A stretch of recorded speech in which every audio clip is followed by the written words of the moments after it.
telah disampaikan dipimpin dari pembacaan Ratibul Haddad. Mudah-mudahan sekali lagi ya semuanya dapat keberkahan, bil khusus Sahibul Bait, Sahibul Hajat Bapak Salim beserta Ibu Atia.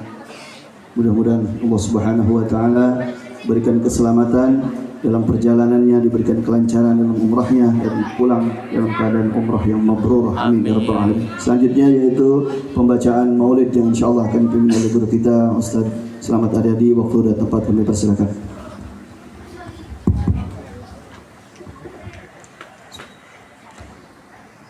Bismillahirrahmanirrahim. Assalamualaikum warahmatullahi wabarakatuh.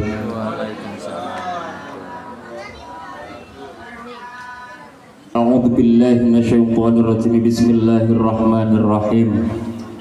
Bismillahirrahmanirrahim. Wassalatu wassalamu ala Rasulillah Sayyidina Muhammadin bin Abdillah. Dijawab Pak, Bu. Bolak-balik udah saya sampaikan di setiap majelis lah, kita itu sering dikritik sama baginda Nabi, cuman nggak nyadar. Makanya pada ijazah mudawamah paling enak, paling nikmat itu ngejalanin ibadah baca sholawat, karena ancamannya berat. Baginda Nabi itu pernah bersabda salah satu hadisnya, beliau dengan jelas, al-bakhilu man dzukiru 'indahu falam yusalli alayya. Kalau kepengen tahu di alam dunia orang yang paling pelit, kikir, kalau orang sini koret ya, medit. Kepengen tahu Bu, ini secara zahiri ya, teksnya hadis Kanjeng Nabi ya, ini orang-orang yang ketika disebut nama baginda Nabi tidak pernah mau membacakan sholat kepada beliau. Makanya ketika anak di rumah menyebut-nyebut Sayyidina Muhammad, jawab Allahumma sholli wa sallim wa barik alaih. Ada pemulung lewat depan rumah, Sayyidina wa maulana Muhammad, Allahumma sholli wa sallim wa barik alaih.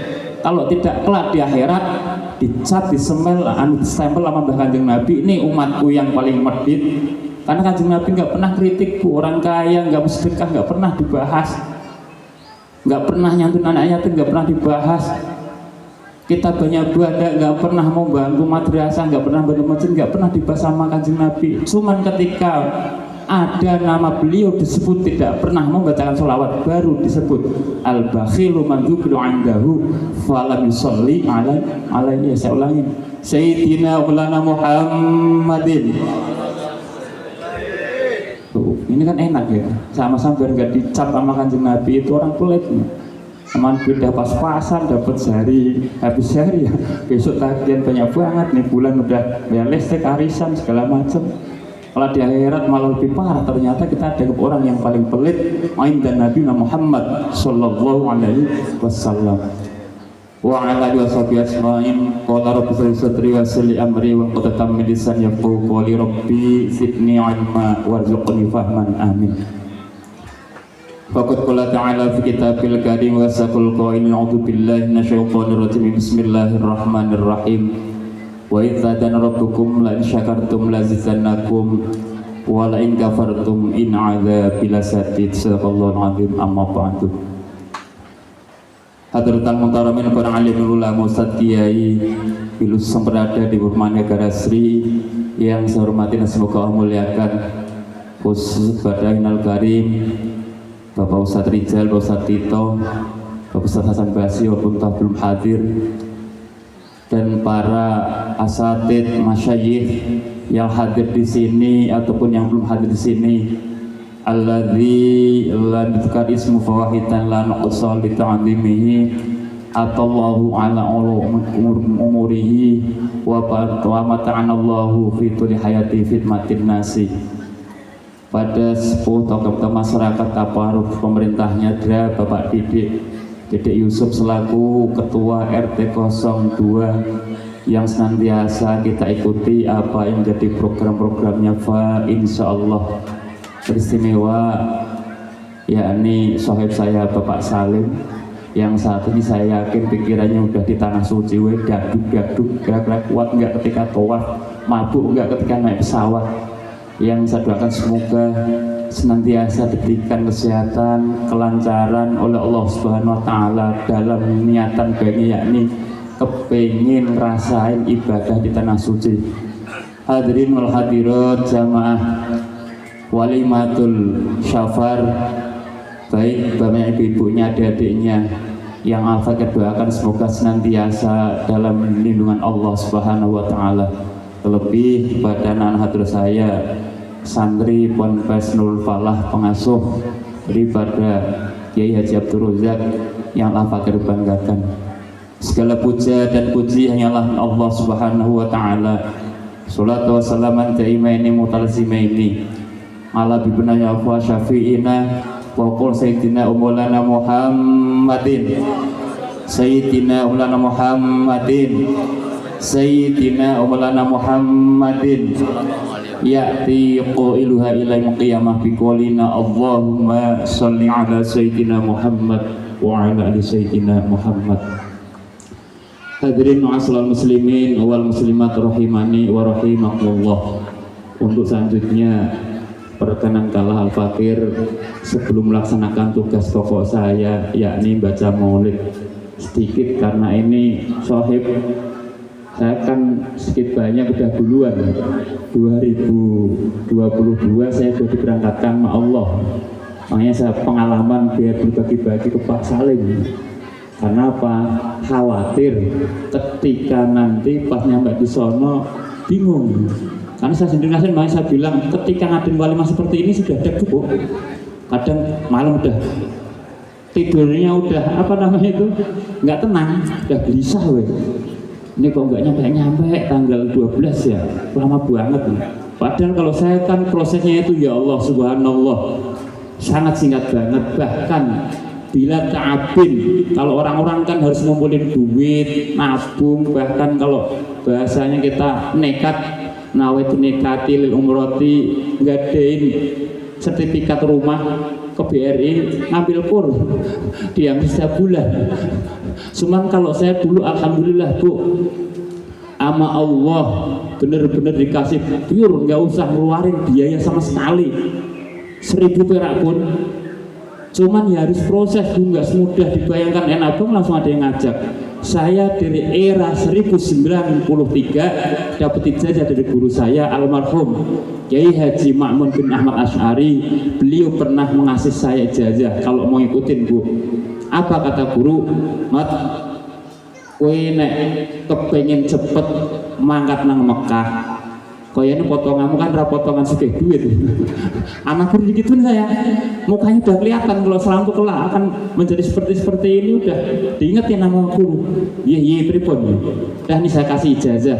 Pripun ye, kowe nek kepengen cepet diberangkat ning tanah suci, ikhlas ridho ketika enak wong sing kondisine berangkat haji, berangkat umroh, kumpulin tuh peci, sarung, baju koko Bu yang sudah pernah kita pakai, titipin. Cuman syaratnya satu, orang yang kita titipin harus ikhlas ridho, tidak merasa terbebani ataupun merasa berat. Syaratnya itu. Kalau nanti yang mau kita titipin, jangan koper saya sudah penuh sama barang saya, salinan sudah penuh, bobotnya udah melebihin kapasitasnya, yang jatahnya 30 kilo udah 45 tahun tadi pesawat. Jangan Bu, karena syaratnya harus ikhlas ridho, mudawamah Bu. Terus saya hitung dari 93 nyampe 2022 baru 7 kiriman yang saya paketin ke tanah suci gratis lagi. Biasanya kan kalau ke JNT kan bayar, kalau ini gratis, titip ke saudara, teman, keluarga. Bahkan saya habis itu di era tahun 2019 apa ya, apa 2017, Bapak Ibu saya Bu, tolong nih bawain baju, sarung, peci, taruh di tiang masjid Tanah Haram, Masjidil Haram. Alhamdulillah sehabis itu saya kesini tahun 2022 tanggal 12 September sama Allah dipanggil lewat Gus Rozak dan Mang Ipul. Itu wasiatnya pun saya pas bersih-bersih bekas kayu masjid. Dulu kan mau saya cor itu yang sebelah apa namanya selatannya itu. Terus di situ banyak pohon saya bersihin. Nah, ada bekas wakafan kayu-kayu dari masyarakat. Saya akhirnya berpikir daripada saya bakar, mendingan wakaf masyarakat ini saya wakafan lagi ke pondok. Ketika ini dibikin saung buat santri ngaji, tadarus, ngapalin Quran. orang-orang yang wakaf kayu insya Allah masih kecepretan yang namanya paha. Pak ada sahabat sono Bu, ada 2 mobil karena rencana mau dibakar, sayang barangkali sono masih ada manfaatnya. Nah setelah selesai saya nurin barang, saya dipanggil sama Mang Ipul sama Gus Rozak. Tahu-tahu apa panggilan? Nah ini orang yang mau kita ajak untuk ibadah umroh. Nah saya kan kaget nih, kayak dengar petir di siang hari. Pikiran saya terbenak, boro-boro mikirin umroh. Istri teriak-teriak udah 2 bulan belum bayar arisan aja, puyeng. Saya ngomong sama Gus Rozak, boro-boro Gus mikir untuk umroh, biaya hidup saya aja masih serba pas-pasan, masih pas-pasan, makanya nggak kebayang. Nah setelah beliau mengatakan, Ustaz Samad, saya itu udah istikharah, ada 5 ustadz yang saya istikharahin, taunya nyampe saat ini bahkan seminggu lagi akan diberangkatkannya jamaah umroh yang berjumlah 70 orang, belum ada gambaran untuk ustadz yang saya ajak untuk pergi ke tanah suci. Alhamdulillah, nggak usah saya capek-capek istiqoroh, tahu-tahu kita lagi duduk ngopi, kok nampak orang yang saat ini kepengen saya ajak beribadah ke tanah suci. Ini salah satu daripada kalau toh kepengen dari saat ini diniatkan hadirnya, jangan merasa putus asa nggak punya duit Pak, jangan. Karena itu salah satu panggilan Allah.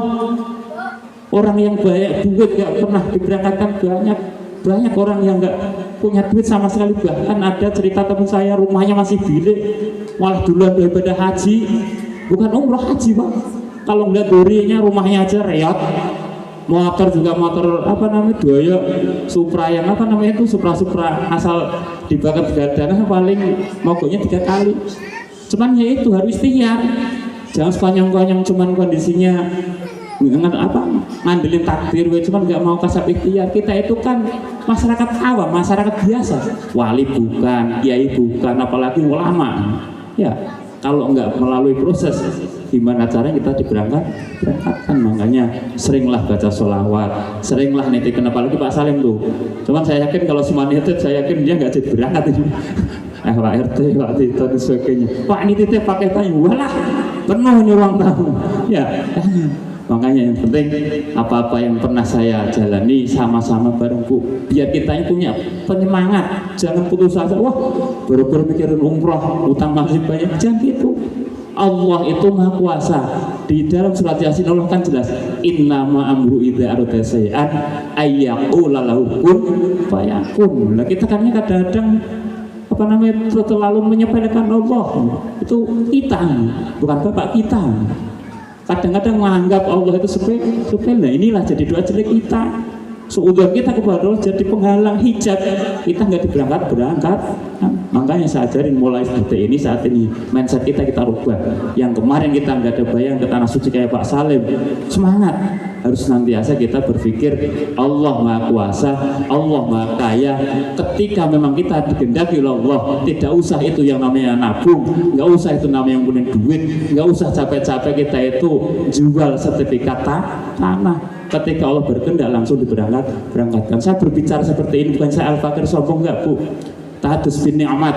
Allah kan jelas di dalam Al-Quran, fa'amma bi ni'mati rabbika fahaddits. Ketika kalian mendapatkan kenikmatan dariku, maka ceritakanlah kenikmatan-kenikmatan tersebut kepada orang-orang di sekitar kita. Kita kadang sebaliknya, kalau kesahnya banyak masalahnya, curhat ke tetangga, ke teman, ke saudara, ke mana-mana, giliran banyak duitnya, diem di kamar. Coba kita, ya itu saya itu bukan jamaah. Kalau saya seperti itu, makanya mindset seperti itu kadang-kadang dilupakan dan diri kita. Padahal itu sudah jelas maksiat kita kepada Allah Subhanahu wa Ta'ala. Mau saat ini nanti setelah saya pulang dia selamat 2 bulan sombong, sombong pisan, cerita itu enggak Bu, buat motivasi sama-sama Bu. Saya pun bahkan saat ini nanti kalau Allah berkehendak, bahasanya kepengen lagi memberangkatkan saya sama istri, karena kemarin udah ada jadwal. Ketika nanti saya dapat jamaah 10, saya kan gratis, tinggal membiayain istri 35. Akhirnya apa? Saya ngajuin ke BRI, nyekolahin sertifikat biar cepet jadi sarjana. Ambil 50, nanti 35 buat ongkos, bayar, terus yang 15 buat ongkos. Karena kalau sama istri kan pasti 15 kadang-kadang kurang. Ya kurang. Kalau saya kemarin bekal cuma 1 juta aja masih bawa pulang Pak. itu realnya masih ada kali sekitar 20 rial atau berapa. Karena kalau saya kan nggak pernah belanja, nggak pernah beli apa-apa. Saya ke sono paling pulang dari masjid, etikaf, baca Quran, udah pulang bayar jam-jam, kumpulin. Setelah kita mau pindah ke Madinah, baru kita saat itu dilakukan, nanti disambung lagi Madinah, ngambil nanti Madinah itu doang. Makanya saya nggak pernah bagi-bagi untuk ke tetangga dolen, enggak. Karena kadar kemampuan saya hanyalah mendoakan dan mengasih air jam-jam. Nah kalau nanti kita kebanyakan sibuk belanja, tujuan pokok utama kita untuk kesono terabaikan. Makanya kemarin saya ngomong Pak Salim, besok umroh tujuan kemana dulu Pak Salim? Mekah, berapa hari? 13 hari.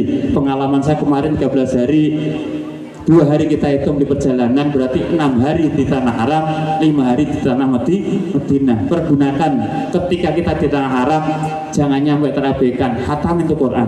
Kebangetan 6 hari di tanah haram tidak hatam Quran sekalipun. Ya, karena nanti di 6 hari itu, kalau kemarin travel saya kan sehari umroh, sehari istirahat, sehari umroh, sehari istirahat, sehari umroh, sehari istirahat, 3 umroh fasilitas dari travel. Kalau toh kita kepengen umroh sendiri juga bisa Pak. Kita nyari yang namanya taksi, kita keluar ke tanahmu dari bahasanya Bir Ali ataupun Mina ataupun di Taif, baru ngambil mikot. Setelah itu masuk lagi niat kanggo umroh. Nah ya kalau toh nanti Pak Salim saya pesan, niatkan ketika keluar kita dari rumah, ingat niat kita, nawaitul umrota wa ahramtu biha lillahi ta'ala. Tujuan kita satu, hanya untuk mencapai, meminta ridhonya Allah Subhanahu wa ta'ala. Jangan ada niatan yang lain, kayak contoh kepengen usahanya lancar, istri nambah lagi, naudzubillah, jangan buang itu. Apalagi kepengen mobilnya nambah, jangan. Khawatir apa? Karena selama kita niat dalam melaksanakan ibadah, di sana dikasih malas, dibikin malas sama Allah, sehingga apa? Cuman di sana tidur-tiduran. Karena apa? Di sana itu kalau umroh kan gratis Bu, nggak ada yang bayar.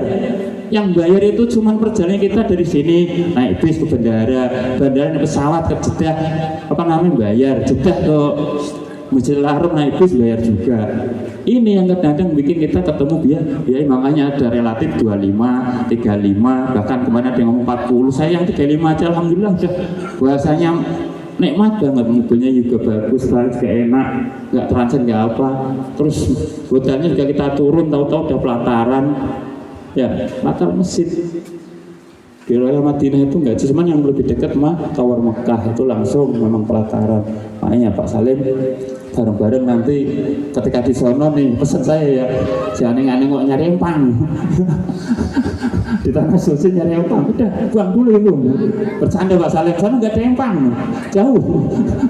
Bercanda jangan tersinggung ya. Takutnya khawatir saya dan nanti keinget tuh, Selamat kemarin udah pesan ke saya, kalau ke tanah suci jangan ingat-ingat empang, tahu-tahu bawa empang, nggak ada. Sayang, karena niatnya ibadah, jangan tersinggung ya. Insya Allah lancar ya. Kalau toh kita memang kondisi yang resmi sesuai dengan dzahiriyah lisan kita, lillahi ta'ala dari hati, bukan sebatas dzahiriyah. Cuman kalau dzahiriyahnya lillahi ta'ala, cuman hatinya susah ngikutin, ya udah. Sono waktunya ajakan umroh malah pura-pura capek, waktunya jamaah subuh malah ntar sini dikasih apa namanya itu salam pas puyuh ini, ya karena niatnya udah nggak bersih. Karena pengalaman saya kemarin 70 jamaah awal full umroh yang pertama, kedua udah mulai berkurang 40, setelah umroh yang ketiga 30. Inilah salah satu ciri yang saya dapatkan ketika kita ibadah ke tanah suci. Makanya Pak Salim ingat, nanti ketika 6 hari di Madinah, Mekah, baca tuh Quran, khatamin, jangan sampai khatam Quran. Terus ketika di Madinah 5 hari, ya apa namanya, minimal khatam Quran sekali. Sayang, jangan banyak di hotel. Kalau di hotel mah Indonesia aja banyak, lebih enakan di sini. Nggak capek-capek naik pesawat, nggak capek-capek kita naik bis lama, macet segala macam. Kalau pengen gitu, banyakin kita itikaf di masjid, banyak kita ibadah di masjid, di sholat. Bahkan saya mendapat ijazah dari guru, banyakin baca Allahumma sholli ala Sayyidina Muhammad wa ala Sayyidina Muhammad qad hillati adrikni ya Rasulullah. Ketika kita pasti Masjidil Haram, ketika di Madinah, Allahumma sholli ala ruhi Nabi Muhammad fil arwah. Ini salah satu untuk menyambungkan roh kita biar tersampaikan kepada berita kita Muhammad Sallallahu Alaihi Wasallam. Terus yang terakhir Pak Salim, ingat tujuan kita Jangan membayangkan besok berangkat lagi, besok berangkat, jangan Pak. Kalau itu nanti akan ketemu males. Tanamkan dalam diri kita itu dari hati yang paling dalam, seolah-olah umrohnya saat ini kita berangkatkan nama Allah itu awal akhir kita ketemu di tanah suci atau diketemukan ibadah di tanah suci. Insya Allah kalau itu tertanam dalam diri kita, apapun malesnya, apapun keadaan kita, mau kakinya capek, mau kakinya nggak enak, mau badannya gerges ataupun apa, tetap ada semangat. Cuman kalau dalam pikiran kita kondisinya berpikir, alah besok berangkat lagi, udah yang penting udah jalan umroh pertama, besok ada duit lagi. Jangan gitu. Banyak duit kadang nggak dipanggil lagi Allah Subhanahu wa Ta'ala. Intinya manfaatkan waktu yang singkat itu untuk bertakar kepada Allah Subhanahu wa Ta'ala, dan hindari rofas sama fusuk. Karena benar, 1 rakaat kita ibadah di tanah suci pahalanya 1000 rakaat kita jalanin yang namanya pahala. Cuman sebaliknya Pak, 1 maksiat yang kita jalankan di tanah suci 1000 dosa pun harus kita tanggung. Jangan sekonyang-konyang saat ini seolah ibadah sana kita banyak. Hindari itu kemaksiatannya, karena ibadahnya kan akan imbang. Semakin kita melaksanakan suatu kemaksiatan, banyak juga maksiat yang kita bawa. Hindari ketika perjanjian dengan istri, mending banyakin ngalah. Kalau istri lagi gini-gini, udah di masjid aja baca Quran, selesai. Nanti ketika ngecek ke sana udah duluan sendirian. Daripada ntar kita pas kondisi lagi belanja nggak seret, duitnya udah nipis, berantem. Hindari, karena khawatir ibadah umroh kita itu senantiasa bukan salah satu yang dikehendaki Allah ataupun bahkan Nabi, yakni ibadah yang mabrur dan mabrurah. Karena kita ialah untuk menjadi orang-orang yang mabrur dan mabrurah. Yang namanya mabrur itu ialah bertambah kebaikannya, bertambah kebaikannya. Ziyadatul khairin fi khairin, bertambahnya suatu kebagusan di dalam suatu kebagusan. Dan yang terakhir saya kasih suatu tempat Pak Salim, saya dapat sangat dari Mas Syekh Poloso. Ketika nanti ngejalani itikaf, ketika ngejalin tadarus Quran, nanti pas lulusannya Talang Mas Ka'bah itu ada tangga, ya. Di tangga itu sebelahnya ada tiang. Terus ketika kita kepengen ngeksanain yang nama itikaf, udah duduk sebelah tangga, terus ngaduknya ke lurus Talang Mas.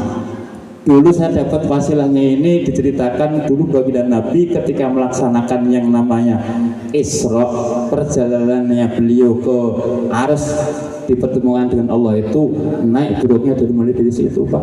Makanya Pak Salim nanti ketika nyampe udah tinggal ngeliatin Talang Mas. Kalau tahu nanti ngantri tungguin. Kalau sudah dapat tempat jangan ditinggalin. Jangan tinggalin ketika makan, ketika buang hajat, ketika pengen ngopi. Kalau lagi di masjid itikaf terus pengen ngopi, udah ngopi dulu. Saya itu duit paling habis buat ngopi Pak. Karena beli rokok 2 bungkus, dulu saya ingat 300.000 Samsu itu. Yang jualnya orang Banten mahal banget dia. Di Jawa aja paling nggak nyampe 20.000, ya kan transportnya katanya, naik pesawatnya, terus bayar hotel yang nginepnya segala macam. Makanya banyakin tuh, karena Pak Salim sama kayak saya hisap, ya. Jangan beli rokok di tanah suci, mahal. Bukannya apa mahal, jualnya pun nggak bebas kayak di sini pakai tas. Kirain saya turis, mau ngedeketin saya, taunya nawarin rokok. Pak, stok rokok masih enggak? Masih banyak kan?